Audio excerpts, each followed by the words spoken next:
Estamos aqui novamente com prazer imenso, podendo fazer o programa Palavra Amiga, aqui no canal 25 da NET TV Mar, da organização Armando de Mello. E esse programa, antes de que eu fale do tema de hoje, eu preciso dar alguns lembretes, fazer vocês pensarem sobre algumas coisas importantes, como esse botãozinho que fiz questão de vir aqui, que é o Ligue 180, que hoje completa 10 anos. E por que esse 180, que é nacional, você pode ligar, mulheres do Brasil inteiro, de qualquer lugar pode ligar, ele vai direcionar, na hora que a mulher está sofrendo algum tipo de violência, vai direcionar para onde ela deve procurar e ser acolhida. O 180 foi nesse dia porque hoje é dia 25 de novembro e hoje é o Dia Internacional pela Eliminação da Violência contra a Mulher. O mundo inteiro começa hoje os 16 dias de ativismo, porque a gente não quer que seja um dia só.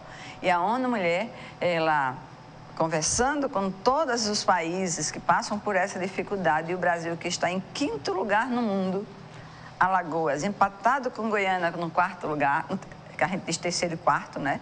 Porque deu o mesmo percentual. Mas, com tudo isso, a grande reflexão está no que cada um de nós podemos fazer em relação a isso. E é exatamente por isso que eu trouxe a entrevistada hoje, a doutora Fernanda Marinella, não só porque hoje, né, todo mundo claro que ela, nas entrevistas, por conta da vitória dela, como presidente da OAB. A mim cabe algo muito especial ao trazê-la. Primeiro porque eu ontem fechei uma conferência, terminamos a conferência para tirar os delegados, ou seja, as pessoas que nos representam em todo o estado, para ir para a nacional, que será em março. O que é que a gente vai fazer lá nessa conferência? Levar as propostas que tiramos de todas as regionais e dar aqui a que fizemos estadual, para que a gente possa dizer o que é que nós precisamos aqui para que a gente mude esse quadro que nos envergonha. Então, principalmente foi isso e, graças a Deus, deu tudo certo. Não é fácil fazer trabalhos dessa forma. Vocês imaginem mais de 300 mulheres falando sobre temas e, claro, querendo que aquilo que ela pensa, aquilo que ela anseia, possa estar dentro das propostas. Aí, a história de ser democrático, de poder entender o que é melhor para o nosso Estado junto. Mas tudo correu bem e terminamos. Vejam só vocês que à medida em que falo disso, aí vem o tema de hoje, porque na conferência era mais poder, mais direitos e espaço para a mulher. Então, era uma das coisas que vocês vinham aqui fazer na hora que eu dizia assim, poxa, é uma hora de eleição, é uma hora da gente se posicionar. E aí parece que as mulheres esquecem nesse momento que a gente só vai ter mais poder se a gente estiver unida. Graças a Deus, a gente às vezes tem mais homens que nos compreendem do que as próprias mulheres. Isso é uma conquista também da gente. Essa é uma luta, porque eu acho que ela é histórica ao momento de que a mulher sempre foi subserviente, ela sempre ouvia os seus companheiros e seus maridos, e ao fazer isso, ela perdia o direito de voz. Só para vocês verem de como isso ainda é presente nessa realidade depois de tantas lutas. Nessa conferência tinha um marido, a mulher, ela representava mulheres deficientes, ela estava lá, e ele, na hora da gente escolher os delegados, ele ia na frente e dizia, eu tenho que garantir uma vaga para minha mulher. Eu disse, por que você está falando? Cláudia, perguntei ele, por que você veio falar isso? Porque eu falo por ela. Eu digo, mas se a gente está lutando por espaço para a mulher, para poder para a mulher, e vem um homem falar por ela, só se ela fosse, vamos dizer, uma pessoa que não pudesse se comunicar, porque até se ela fosse surda, a gente tinha lá um intérprete. Então, essas coisas que a gente vê, de que é tão arraigada na sociedade, que faz parte de uma cultura, que nem depois de 2 dias a gente podendo falar, discutir, refletir sobre esses espaços e conquistas, vem ainda no final do evento, na hora de escolher o delegado, um homem para falar por uma mulher. E a gente quer que essa mulher tenha voz, essa mulher ela tenha direitos. E aí é que vem o tema ética que escolhemos para hoje. Ética e violência.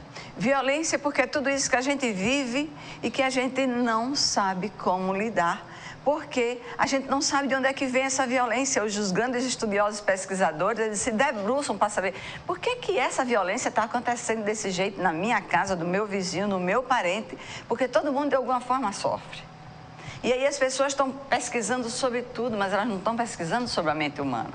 E que tudo começa desde a genética, que você vê, a gente, não, mas a família é tão direitinha, mas tinha um tio, que esse menino é igual ao tio. Mas será porque ele tem essa genética do tio, ele precisa continuar assim? Aí tem muito a ver de formação.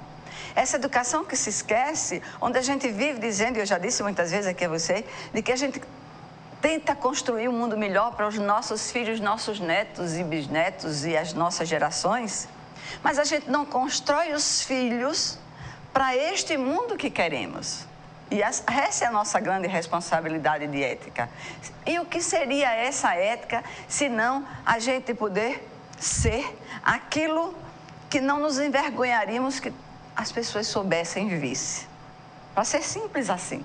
Que dentro de cada um de nós, a gente pudesse aquilo que seria o nosso reverso, que seria o inverso, ou o que está dentro de cada um de nós, que a gente não mostre a nossa intimidade, mas que ela, quando fosse exposta, ela fosse exatamente como eu falo.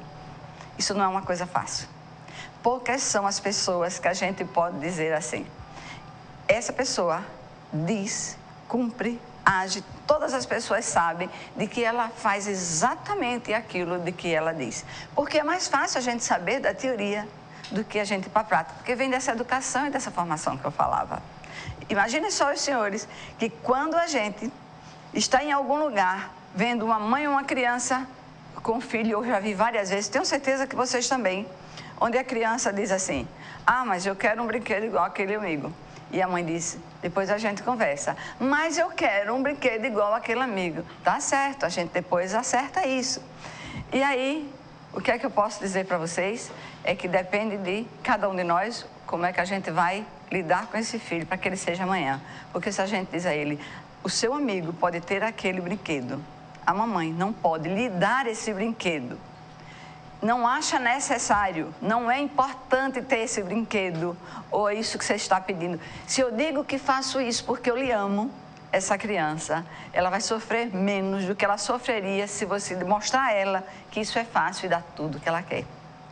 Então veja que esses filhos que a gente tem que criar para o mundo que a gente quer que eles tenham, são crianças que precisam entender que certo e errado são coisas que têm que ser definidas e aprendidas. Se não são vocês, se não somos nós que passamos isso, eles não vão ter essa firmeza e essa segurança de saber quais os caminhos escolher. Porque se tudo é uma questão de escolha, eu vou escolher certo ou errado, conforme meus princípios e valores. E não se ensina na escola que temos superego, que temos algo que nos censura e que nos diz o que a gente pode ou não pode fazer. Se eu não aprendo na escola, me resta só a família. Essa família que pela violência se desestrutura. A violência que não é só a física, que as pessoas falam tanto, e claro que a gente quer acabar com essa porque é dolorosa. Porque se essa violência acontece, machuca toda uma família. Mas quando você violenta uma mulher, a mãe dos seus filhos da forma moral, quando é da forma psicológica, essa mulher vai ter que exemplo você está dando aos seus filhos. Daí que vem como criar filhos do bem para esse mundo do bem que a gente quer. Como criar filhos melhores para esse mundo melhor que a gente quer. E aí, essa ética vai ter que estar no nosso inconsciente coletivo como algo simples assim. Em vez de fazer a teoria, vou deixar para a Marinela toda a teoria de ética, porque aqui para vocês eu só preciso dizer o seguinte. Tem uma frase que o Cortella, que vai ser o vídeo que eu vou chamar, que ele diz muito bem e que eu gosto, de que aquilo que fazemos com capacidade não é aquilo que a gente faz bem. Na verdade, a gente precisa, com aquilo que a gente faz, fazer o bem. Se a gente só ensinar isso aos nossos filhos, de que ele precisa fazer o bem para ele, o bem para o próximo, e que esse bem, ele vem com uma porção de coisas que tem a ver com sentimentos positivos, sem dúvida ele vai ser um ser humano melhor. Ele vai ser uma pessoa com mais felicidade. E ele vai levar essa felicidade ao mundo. Porque vocês veem que quando a gente ouve na mídia essas guerras e de onde vêm esses homens que são suicidas e que matam tanto e que não tem essa censura de sentir a dor do outro, de empaticamente estar na dor do outro. Então você vê que são pessoas que não tiveram a censura do certo e errado, do bem e do mal. E como eles se degradiam e como a escolha sempre é nossa de alimentá-los ou não, a grande reflexão de hoje é que a gente possa acabar com a violência. E aí você pode dizer, como acabar com a violência? Ela vai sempre existir, mas que sejam em números insignificantes. Porque para mim um número, uma pessoa, já nos deixa indignada. Porque se ela é uma mulher, é uma mãe, ela é uma esposa, ela é uma filha, é uma pessoa, é uma amiga, é uma pessoa da sociedade, ela é uma irmã, ela faz parte de uma comunidade, ela faz parte de algo que é muito maior do que apenas um número. Então é isso que a gente luta para que a gente possa mudar. E aí tudo começa quando você vai educar os seus filhos. Então comecem já a mostrar a ele de que se ele aprende ética, ele vai ser ético com alguém. E se não faltar ética no mundo, não tenham dúvida, o mundo vai ser melhor como desejamos. E aí vejam com muita atenção esse vídeo que escolhi para vocês, porque tem tudo a ver com o que eu estou falando, para que a gente possa chamar a nossa entrevistada. Até já.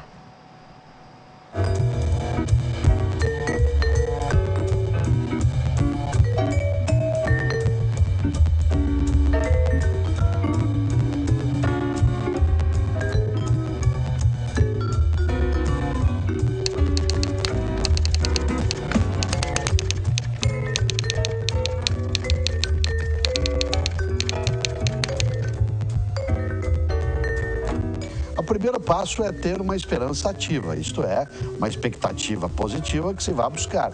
De nada adianta se imaginar que o bem precisa ser feito e precisa ser bem feito se isso fica apenas no terreno do desejo. É preciso tornar o benefício algo que Paulo Freire chamava de o inédito viável. O inédito viável, isto é, aquilo que ainda não é, por isso é inédito, mas pode ser feito e por isso é viável. Por isso, de novo, o primeiro passo é a esperança ativa. O segundo passo é a gente saber quais são os vários caminhos que é necessário tomar em relação aos valores. Por isso, não basta ter a esperança ativa. Quais são os princípios e valores que desejamos? Nós, quando construímos a possibilidade de fazer o bem, ela se concretiza de que modo na nossa ação? Então é sair do campo do abstrato para a prática cotidiana, na escola, na família, na sociedade, no lazer, na mídia, na religião. Nesse sentido, claro, fazer bem é, acima de tudo, também fazer o bem, e fazer o bem bem feito é saber por que é que se faz, portanto, consciência, onde é que se deseja chegar, portanto, com meta, mas, acima de tudo, com um desejo que seja higiênico, que seja limpo e que não seja fingido em relação à ética. Ética não é cosmética, não é algo que se exiba apenas, né, como um enfeite de fachada, é preciso praticá-la.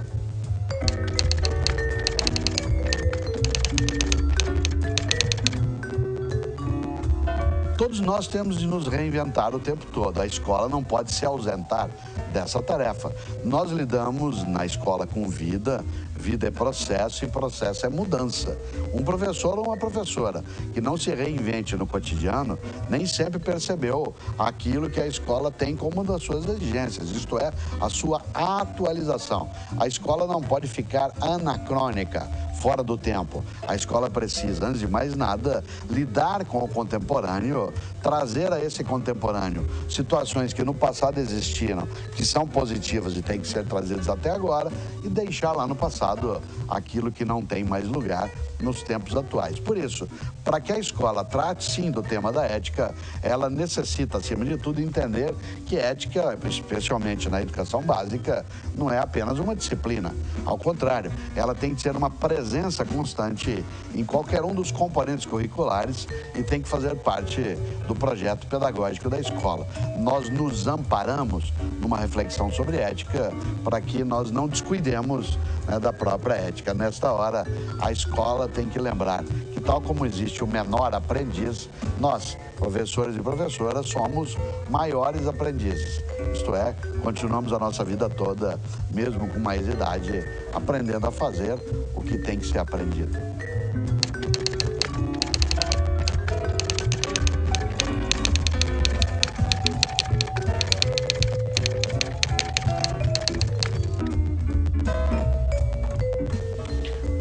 visão que faz com que a gente separe aquilo que serve daquilo que não serve, nos ajuda a existir melhor. Há uma palavra muito bonita em sânscrito para esse tipo de atuação, que é kriya, da onde vem a palavra crise. Crise significa purificar, separar o que não tem mais lugar daquilo que precisa ser levado adiante. Nós temos uma crise ética, uma crise na escola, na família, no conjunto social, na política, ainda bem. Isso vai nos ajudar a descartar o que não tem mais validade e cuidar e proteger aquilo que tem que ser levado adiante. Por exemplo, nós quase que desandamos numa ideia que é forte, mas que não pode ser esquecida. A ideia de amorosidade como sendo a capacidade de cuidar, mas não sem exigências. A expressão o amor aceita tudo, ela é absolutamente antiética e, acima de tudo, antipedagógica. Uma pessoa que seja capaz de amar é aquela que recusa aquilo que faz mal. Por isso, um pai, uma mãe, não pode jamais dizer ao filho, é porque eu te amo, então eu tudo aceito. É exatamente o inverso. Porque eu te amo, é que eu não quero que você use drogas que sejam ilegais. É porque eu te amo que eu não quero que você não seja decente. É porque eu te amo que eu não quero que você banalize a sua sexualidade livre e bonita. É porque eu te amo que eu não quero que você não tenha esforço na tua profissão. E é porque você me ama que você, meu filho, minha filha, também me adverte, também me apoia, também me corrige naquilo que eu estiver equivocado. Essa relação de cuidado mútuo, ela só nos faz crescer. Por isso, esse exemplo do cotidiano, ele tem que aparecer como sendo a recusa ao que parece a cumplicidade com qualquer situação. A ética não é a ética da conveniência, em que as coisas valem a partir de qualquer momento. É uma ética que é capaz também de dizer não ao que tem que ser recusado.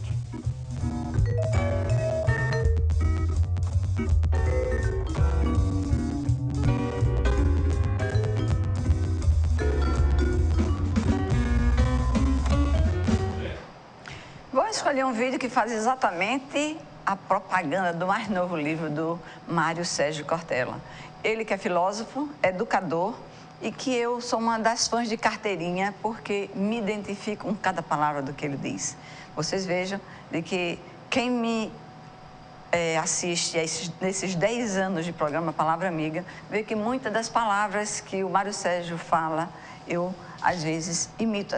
Muito tempo eu passei sem conhecer, né? Mas eu acho que todas as pessoas que estão aí do outro lado e que lutam pelo bem, sabe que isso não é uma coisa apenas do desejo, é algo que tem um processo, como ele falava, né? Todo processo é que faz a gente chegar onde que se quer. É aquela história de que se eu não mudo a atitude, eu vou ter as mesmas respostas. Mas principalmente a grande reflexão nesse momento é algo que a escola, em lugar nenhum, está se dando maior atenção. É claro que quando vamos estudar ética na escola, vamos estudar, muita gente está querendo de que muitas coisas já estejam na escola, e era bom que tivesse todas as coisas novas que vão chegando para que a escola se atualize. Mas eu acho que se fizerem tudo isso e não se cuidar de se conhecer o ser humano, a mente dele, o controle, essa coisa que vem do impulso, e esse impulso é inconsciente. E que se eu não tenho o controle sobre isso, eu vou fazer coisas que depois vou me arrepender. E que aí vai ser tarde, porque eu não só me machuquei, como machuquei um monte de gente, muitas pessoas ao meu redor, e até pessoas que eu amo. Mas não precisa apenas, enquanto ser humano, eu preciso cuidar bem de todos que estão à minha volta. Então eu preciso fazer aquilo que todo mundo já ouviu do seu avô, da sua avó e ouve no dia a dia. É o contar até 10. O contar até 10, ele vale muito para aquela pessoa que entra numa discussão por algo banal, pequeno, porque simplesmente estava tenso ou irritado. Então, se algo me toca e eu conto até 10, isso não é por acaso que alguém com sabedoria inventou. Eu estou me dando tempo para saber que a minha mente, ela pode me controlar ou eu controlar ela. Mas como é que eu controlo aquilo que eu não conheço? Aí, claro que o meu sonho é que estivesse na escola e que fosse muito mais divulgado, e por isso eu faço esse programa e vou voltar ao rádio porque me sinto muito bem fazendo, para que a gente possa atingir o maior número possível de pessoas que possa estar refletindo junto. Se eu tenho um impulso que é inconsciente, eu não sei por que ele vem, e eu tenho que controlá-lo, então eu tenho que, vem da escola, vem primeiro da família, vem da escola, mas é preciso que eu, enquanto adulto, saiba que eu também posso modificar isso, do saber o que é que esse desejo meu pode ser concretizado ou não através do meu ego. Então, eu preciso conhecer bem do ego e superego. Eu preciso trabalhar esse superego que vocês não estão vendo acontecer por aí. As pessoas não têm mais sentimento de culpa, as pessoas fazem as coisas sem medir as consequências dos seus atos. Então, quem está vencendo é essa mente que não tem controle. É esse pensamento que é construído de forma negativa, e ser negativo faz mal a você, faz mal a cada um de nós, faz mal ao mundo. E aí, é exatamente o que a gente quer refletir hoje. E agora, a gente dá um pequeno intervalo e chama a nossa entrevistada, Fernanda Marinella, para falar exatamente de ética e violência. Chegamos já já.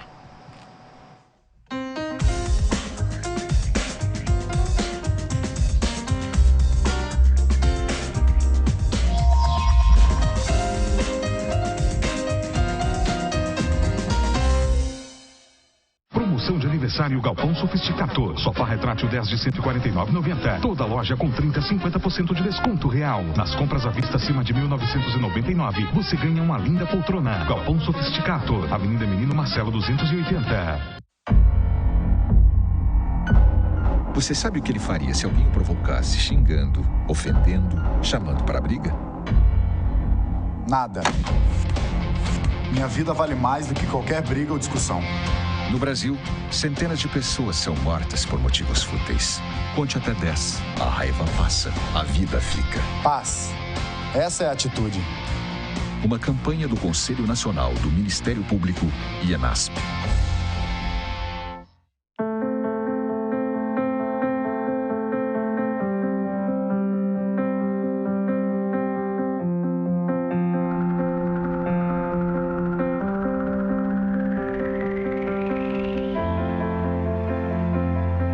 Acreditar nos leva mais longe. Esse ano, a Santa Casa reafirmou o nível 3 de acreditação com excelência. E continuamos a acreditar que podemos ser melhores. Doutor Arthur Gomes Neto, diretor técnico médico CRMAL 2503 RQE 1874. Fazer pão é minha paixão. Há muito tempo queria ter o meu próprio negócio. Porque você trabalhar com o que você gosta é diferente. E eu sempre tive muito talento para gestão financeira. Ninguém abre uma padaria por ter talento em finanças. Para isso, existe o Sebrae, para ajudar na gestão do seu negócio. Palestras, cursos, consultorias, tudo na medida para você. Tem uma microempresa? Faça um grande negócio. Procure o Sebrae. O Brasil atravessa uma de suas piores crises. O governo do estado trabalha mais forte em todas as áreas. Na saúde, vai entregar a reforma e ampliação da maternidade escola Santa Mônica ainda em 2015. Aqui em Arapiraca, o governo vai investir R$1.3 milhão em serviços de saúde. A reforma do hospital de emergência vai beneficiar mais de 1 milhão de pessoas. Essa é a receita para vencer a crise nacional. Governar com garra, iniciativa e muito trabalho. Você sabia que existe uma diferença entre o vírus HIV e a AIDS? É que muitas pessoas possuem o vírus, mas ainda não desenvolveram a doença. Por isso é tão importante o diagnóstico precoce, para que a gente tenha condições de tratar o vírus antes que ele se torne uma doença. Faça o teste HIV/AIDS.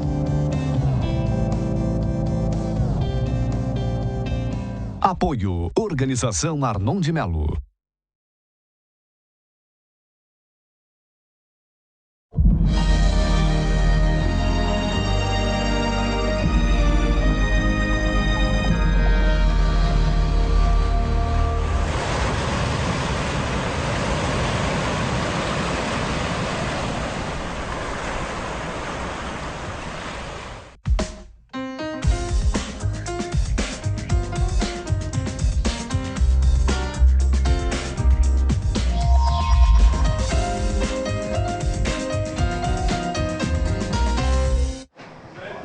Estamos aqui novamente e com prazer imenso podendo falar para você nesse momento, onde é o nosso momento de entrevista. Estou aqui do meu lado, já agradecendo ela ter aceitado o convite e vir de uma forma especial, porque pense de que eu com a Amanda, até agradecer a Amanda, né, porque ela se comprometeu, porque achar a Fernanda Marinella depois desse momento que ela viveu de tanta tensão e tanta luta, realmente não foi fácil. Então, muito obrigada, Marinela, por ter aceitado o nosso convite de estar aqui. Cláudia, obrigada também pelo convite. É sempre um prazer estar aqui no Palavra Amiga. Eu fico muito feliz pelo carinho.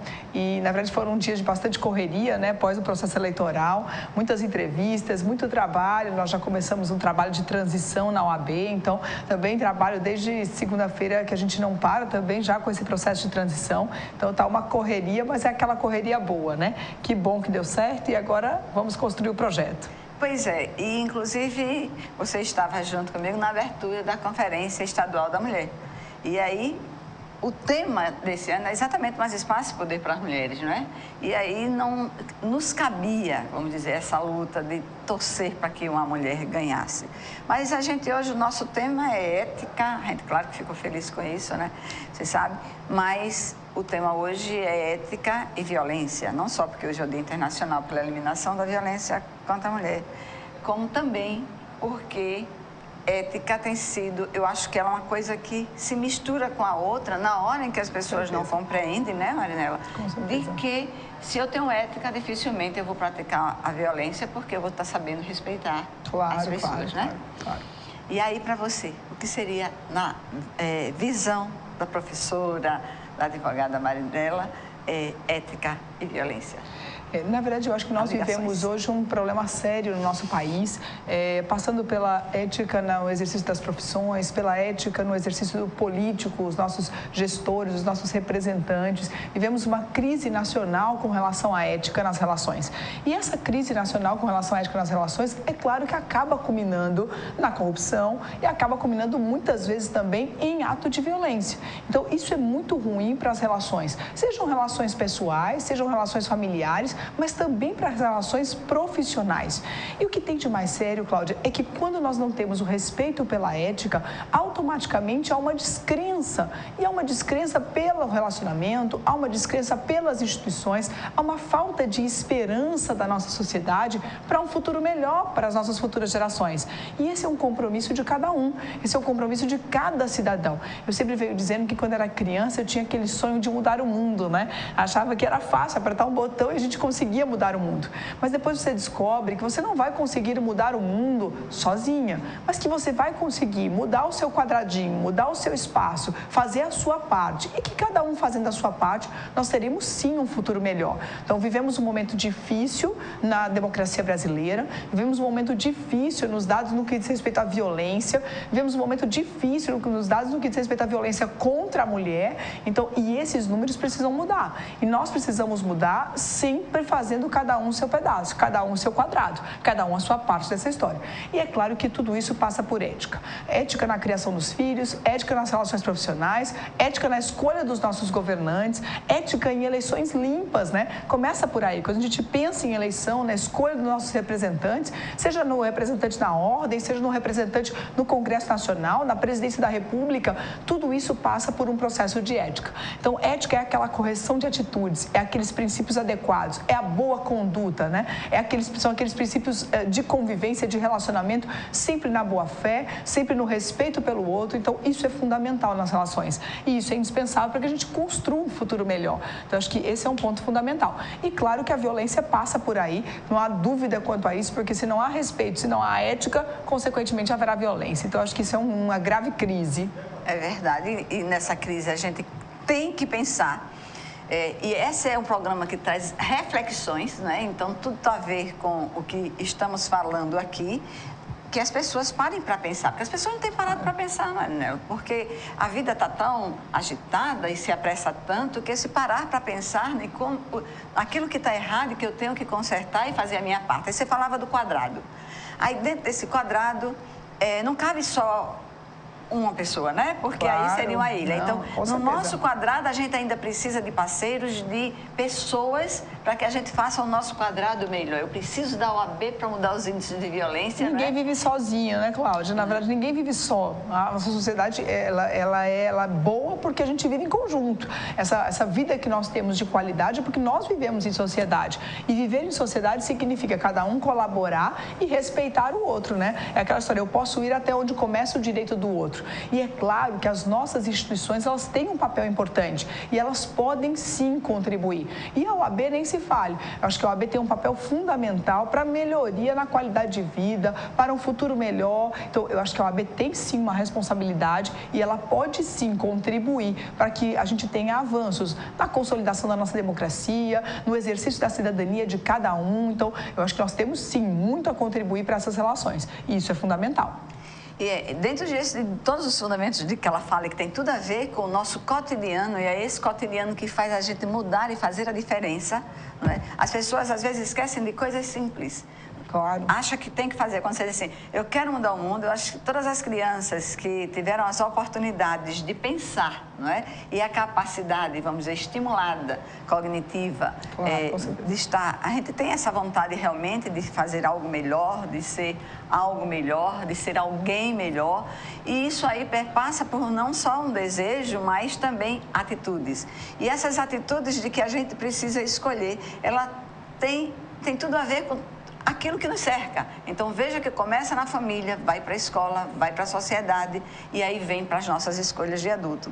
Se a gente tiver essa consciência, e aí é onde eu acho que num quadrado como o nosso, eu lá na secretaria, eu lá no meu consultório, ou você na OAB, ou na sua sala de aula, a gente pode estar convidando essas pessoas para estar pensando junto com a gente a melhor forma, vamos dizer, de encontrar essa saída, esse caminho, porque a gente nota também que as escolhas não têm sido boas. Vou dar um exemplo aqui, Marinela, por exemplo. Eu ficava indignada na hora em que eu via, por exemplo, alguém, para ganhar um espaço com a Marinela, dizer que ela fez o que ela não fez. E todos nós passamos por essa injustiça, não foi você especificamente, não. Aconteceu com ela. Isso tem sido um dia a dia, aquelas pessoas que precisam puxar o tapete do outro para ter o seu espaço, quando esse mundo, eu acho que tem um espaço para todo mundo, quando você sabe fazer do jeito certo, quando você luta e conquista. E aquela história, na verdade, que para crescer na vida nós não precisamos desconstruir ninguém, né? Na verdade, nós não precisamos levantar os defeitos do outro para mostrar as nossas qualidades. E isso é fundamental. Isso é respeito pelas pessoas, é respeito pela história do outro. E isso é indispensável. E quando a gente fala de ética, Claudinha, eu acho que é muito importante a consciência enquanto mãe. Essa consciência da ética dentro de casa, da ética na formação das crianças. Então, isso precisa começar realmente dentro de casa. E o que espanta muito no mapa da violência e na violência contra a mulher, principalmente, é que cerca de 80% dessa violência contra a mulher acontece dentro de casa. Quer dizer, qual é o exemplo que essas crianças vão levar para o futuro? É o exemplo da violência? Então, aquilo se torna conduta padrão dentro de casa, essa forma de conviver, esse desrespeito pela mulher dentro de casa, ela vai ser levada para as gerações futuras? Então, como que nós vamos mudar os números se a criança está vivendo esse exemplo? Então, esse é o grande ponto, porque acho que dentro de casa é aquele lugar que você se sente seguro. Dentro de casa é o seu porto seguro, é o seu quadrado, é aquele espaço que você está guardado, que você está protegido, que você tem autonomia e liberdade. Claro que na rua você deve ter, mas dentro de casa mais do que nunca. Então, se a mulher vive essa violência dentro de casa, em que espaço ela vai se sentir segura? E como ela vai construir, então, lá fora, um mundo melhor se dentro de casa ela não tem? Então, esse é um ponto importante no que diz respeito à violência e diz respeito à própria criação dos nossos filhos. Então, há uma responsabilidade muito grande na forma de educar. É claro que, como mãe, eu acho que a gente sempre pensa que quer acertar. É a certeza de que eu quero escolher a melhor proposta, eu quero escolher a melhor escola, eu quero tomar a decisão certa na hora de dizer o não, mas eu quero tomar a decisão certa na hora de dizer o sim. E, como mãe, é essa responsabilidade que a gente tem, né? Nessa condução. Claro que os pais têm essa responsabilidade, mas a mãe tem um papel importante nisso. Então, quando essa mulher, ela sofre violência dentro de casa, que força ela tem para estabelecer essas regras? Que força ela tem, que liberdade ela tem para definir essa condução? Então, isso é muito triste, né? Então, acho que é um número que nós precisamos mudar, começando dentro de casa.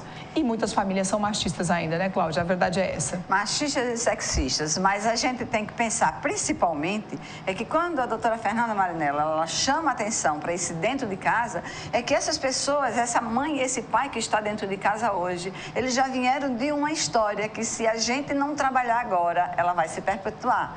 Quantas vezes Fernanda ou você se pegam na repetição de comportamentos que estão arquivados em suas memórias porque vivenciaram isso em suas casas. E aí essa tendência é natural até que a gente pare, pense sobre isso e comece uma mudança, que eu costumo dizer no meu consultório aos meus pacientes, é assim: quando você quer músculo, você vai buscar onde? Não, eu agora vou querer ter músculo no meu corpo, no meu físico. Eu vou buscar onde? Numa academia.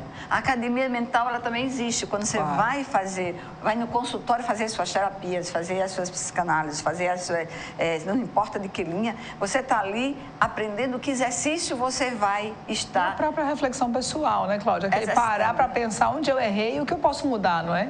E esse parar para pensar o que eu errei, né? Quando eu tenho essa consciência que eu errei, que é difícil sozinha, onde foi que eu errei? O que é que nos acomete? Esses arquivos mentais. É difícil para mim ver o certo se eu acho que se a minha mãe agir assim, se o meu pai, que era a minha referência, se os meus professores agem dessa forma, como é que eu vou achar que o certo é o contrário? Fica muito difícil para uma criança e para um adolescente achar isso. Então, essas referências precisam ser construídas de forma saudável. E essa forma saudável seria como? E ao contrário do que pensam muitos, né, Cláudia, a violência doméstica, essa violência que a mulher sofre no seu dia a dia, ela é democrática, ela está em todos os locais, ela está em todos os níveis de escolaridade, todas as regiões do país, em todas as religiões. Então, isso é muito mais comum do que a gente imagina.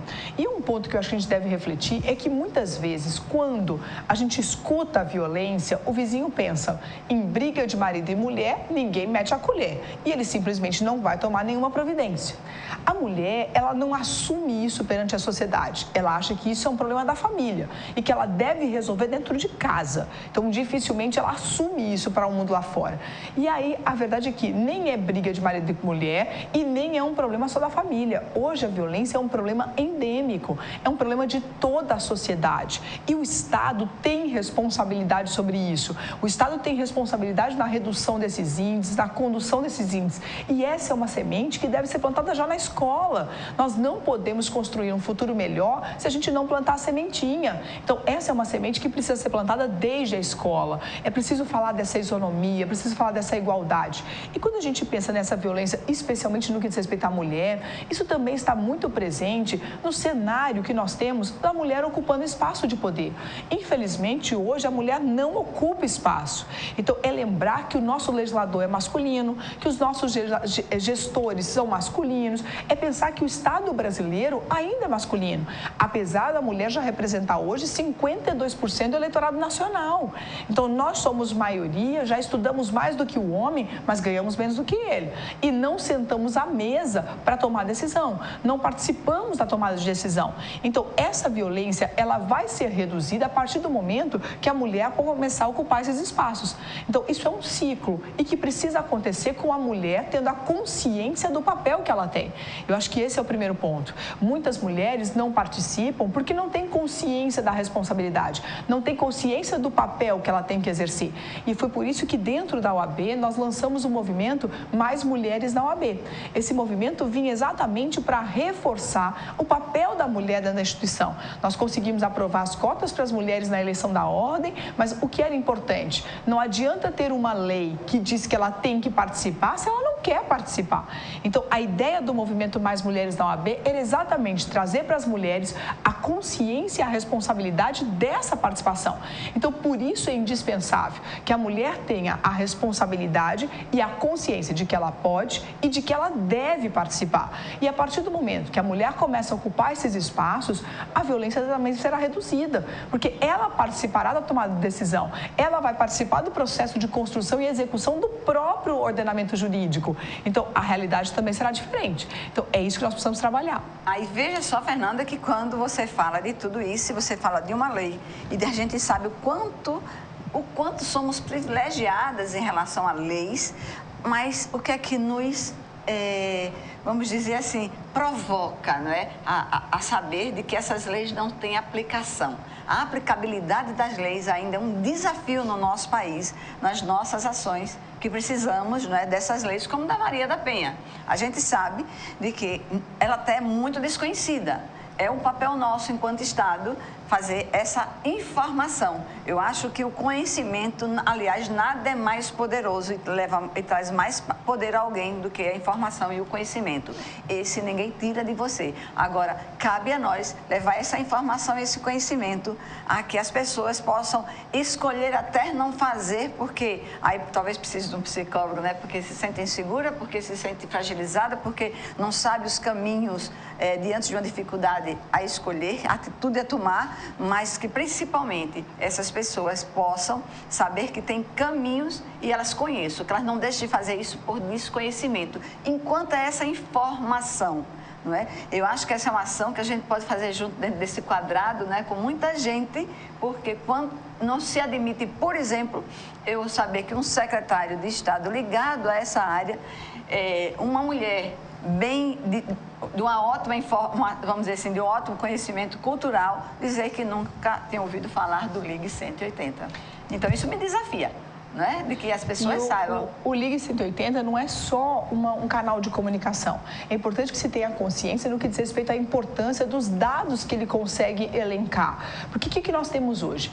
Hoje nós vivemos um Brasil em que nós temos muito mais informação do que se tinha antes no que diz respeito à violência contra a mulher. Então você tem o 180 como um canal de comunicação. Então o 180 ele pode sim fazer um canal de elencar dados. A mesma coisa com a aprovação do feminicídio. A aprovação do feminicídio, ela foi importante porque eu vou agravar a pena? Sim, mas ela é mais importante porque eu vou ter dados. E a partir do momento que eu tenho os dados referentes àquele assunto, eu posso desenvolver trabalhos específicos, eu posso desenvolver ações específicas para conter aqueles números. Então, é fundamental a utilização do 180, não só porque eu vou resolver um problema que é urgente, que está acontecendo naquele momento, mas também porque eu vou ter os dados necessários para que as ações sejam implementadas de forma direcionada. Então, isso é fundamental no nosso país. Agora, é muito importante, no que diz respeito à violência ainda, é ter a consciência de que este não é um problema só da mulher. Isso não é um problema só da mulher que sofre violência. Esse também é um problema do agressor. Muitas vezes, a causa do problema não é solucionada. A gente socorre a mulher que foi vítima, você tem até uma estrutura para atender a mulher, mas você não resolve a causa. Como você não resolveu a causa, ela vai se repetir, ou com aquela mulher ou com qualquer outra mulher. Então, esse é o problema. Nós precisamos resolver a causa da violência. E bem colocou a Cláudia. Temos leis? Hoje nós temos leis. Temos ferramentas para defender a mulher hoje? Com certeza. Depois de mais de 100 anos de luta, hoje as mulheres têm inúmeras leis que a defendem. O problema todo é a implementação dessa lei. Nós não temos a efetivação dessas leis. Uma Lei Maria da Penha, por exemplo, um instrumento importantíssimo para a contenção da violência, em muitos aspectos ainda não saiu do papel. Então, o nosso Estado precisa tomar as providências para que ela saia do papel. O Brasil não pode continuar no ranking da violência como está hoje. E o que é mais interessante, quando eu disse a você que a questão dos dados são fundamentais, hoje o nosso mapa da violência, ele trouxe um dado que nós não tínhamos antes, que é a questão da violência contra a mulher negra. Então, essa violência ainda é mais séria, é mais grave. Enquanto a violência contra a mulher branca, ela teve uma redução nos últimos 10 anos, a violência contra a mulher negra aumentou muito. Aí você vai dizer, mas Fernanda, já vinha num ciclo ascendente?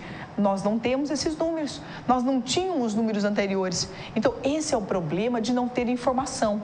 Por isso que é importante o 180, por isso que é importante o mapa da violência, por isso que é importante a contagem do feminicídio. Na verdade, nós não queríamos que ele acontecesse, mas se ele acontece, eu preciso saber qual é o número, porque eu tenho que ter ações específicas, eu tenho que ter um plano estatal de ações e de medidas que atinjam diretamente esse ponto. Então, essas informações são fundamentais para que as ações sejam direcionadas de forma adequada e para que os resultados possam ser atingidos, os resultados positivos possam ser atingidos. Então, é a consciência, é a implementação da lei, o problema não é da mulher, o problema é da sociedade, o problema é do Estado. As ações devem ser assumidas pelo Estado também, além da sociedade, e isso precisa ser com ações específicas e direcionadas. Por isso, esses dados são tão importantes. Bom, e é claro que quando a Marinela fala, a gente fica encantado, porque é exatamente o que a gente pensa, né? O que a gente quer, o que a gente luta. Então, esse saber é o que nos provoca. Esse saber é o que nos traz exatamente os desafios, né, de colocar na prática. Porque essa prática não tem a ver, não é só aquilo que pensamos e desejamos, é aquilo que temos que fazer os outros pensarem e desejarem junto com a gente. E essa é que vem os nossos desafios, não é? Porque fazer com que ao nosso redor as pessoas possam fazer um trabalho onde seja aquilo que desejamos e pensamos, tem sido na área de recursos humanos, a convivência com a diferença, essa palavrinha respeito que se esquece, mas principalmente ter um objetivo em comum e seguir com esse mesmo objetivo. Mas eu não tenho dúvida que quando Marinela escolheu a equipe dela, ela escolheu uma equipe que pensava parecido, né? Porque são as diferenças também que nos completam. Mas o pensar parecido, pelo menos nos objetivos que queremos chegar, né? Que a gente possa estar nas nossas lutas pelas coisas que acreditamos juntos. Então, isso eu acho que é o que pode ser diferença nessa gestão, Marinela. Ser mulher, ser mãe, estar numa sociedade onde esta mulher está sendo violentada, onde essa mulher violentada, ela é a primeira responsável referência junto com o companheiro para dar ética ao seu filho, e aí ela está sofrendo violência. Como fazer isso? Se as contradições e as injustiças acontecem ao nosso redor. Esse talvez seja um dos grandes desafios. Eu acho que a OAB pode trazer uma contribuição, sim, através da Comissão da Mulher. Eu digo sempre que a OAB tem um papel junto à advocacia, sem dúvida alguma, regulando a atuação profissional, punindo as condutas ilegais, defendendo os advogados, e isso é uma pauta fundamental, porque o advogado que tem suas garantias respeitadas, consequentemente, ele exerce bem o seu trabalho, significa que o cidadão está defendido, está bem defendido, então isso é indispensável. Mas a OAB tem um papel muito importante junto à sociedade, junto à comunidade. Eu acho que o primeiro ponto é esclarecer, é dar a informação. Então, nós temos um projeto, inclusive, que é ir até as comunidades mais carentes para fazer rodadas de cidadania, para dar ao cidadão a consciência dos direitos que ele tem, porque muitas vezes ele não exerce porque sequer conhece. Então, esse é um ponto fundamental. E a OAB pode trazer essa contribuição, sim, porque ela tem essa estrutura, ela tem esse apoio, ela tem o conhecimento na mão, então ela pode sim ajudar a sociedade nesse ponto. E é claro que a partir do momento que o cidadão tem conhecimento, ele também pode buscar seus direitos. E buscar os seus direitos, nós também temos ferramentas para isso. A nossa instituição tem a Comissão da Mulher, tem a Comissão do Consumidor, tem a Comissão de Direitos Humanos, e são comissões que fazem atendimento à sociedade, que fazem atendimento ao cidadão e que podem dar essa contribuição. É claro que nós precisamos ampliar esses serviços e a cada dia essa é a ideia do avançar para a nossa instituição, então precisamos ampliar esses serviços, mas são serviços que já acontecem e funcionam, agora precisam de mais estrutura, precisam fazer mais atendimento e a ideia é que a gente consiga avançar mais. Eu venho dizendo, Cláudia, que sou muito feliz hoje, primeiro por ter sido eleita, segundo por ser a primeira mulher a presidir a OAB Alagoas, e esse ponto é um ponto histórico, é claro, para a nossa instituição, mas o que é mais importante é que a primeira mulher a presidir a OAB faça realmente uma história de gestão, que faça uma gestão que dê realmente um colorido diferente para a nossa instituição. E eu acho que isso é interessante na nossa sociedade. Não é melhor o homem, não é melhor a mulher. O melhor é caminhar os dois juntos. É caminhar os dois juntos, cada um trazendo a sua contribuição, a sua forma de ver o mundo. Então, hoje nós não temos e não podemos admitir modelos estereotipados, nem para os homens e nem para as mulheres. Dizer que a mulher é sempre frágil e pouco objetiva e o homem é sempre forte e objetivo, isso não existe. Nós temos os dois. Temos a mulher forte, temos o homem frágil, temos objetivo e não objetivo. Não há modelos definidos, mas que cada um possa trazer a sua contribuição, a sua parte, a sua forma de ver o mundo, para que a nossa gestão seja cada vez melhor, para que o nosso futuro seja cada vez melhor. E eu digo sempre que o nosso grupo em gestão de ordem era um grupo muito unido, era acima de tudo um grupo de amigos. E grupo de amigo é aquele que acredita nas mesmas coisas, que acredita nas mesmas convicções, nos mesmos ideais, nos mesmos princípios, que trilha sempre o mesmo caminho. E é isso que nós queremos. Então, ter sempre o caminho da ética, o caminho da correção.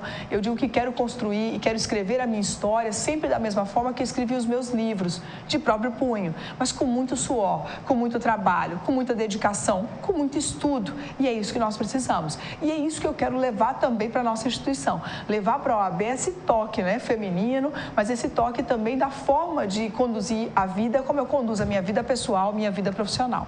E isso que a gente diz exatamente dos desafios daquilo que não é contraditório, daquilo que faz com que a gente possa ser, e aí o Cortella dizia muito bem isso, viu, Marinela, de que a ética principalmente é que a gente consiga ser aquilo que a gente diz, que não é uma coisa fácil porque somos imperfeitos. Então, entre o nosso eu ideal, que é aquilo que desejamos, e o nosso real, que é o que conseguimos, tem esse caminho a percorrer que possa ser o mais próximo possível para a gente atingir aquilo que a gente quer e que a gente possa levar ao outro aquilo que a gente acredita. Então, é diante disso tudo que a gente agora está apenas com um minutinho e que eu deixo ao seu dispor, Marinela, para essas considerações finais, onde você possa levar as pessoas essa reflexão sobre ética e violência para que elas possam escolher para suas vidas esse jeito de fazer o bem ou de levar o bem com aquilo que se faz.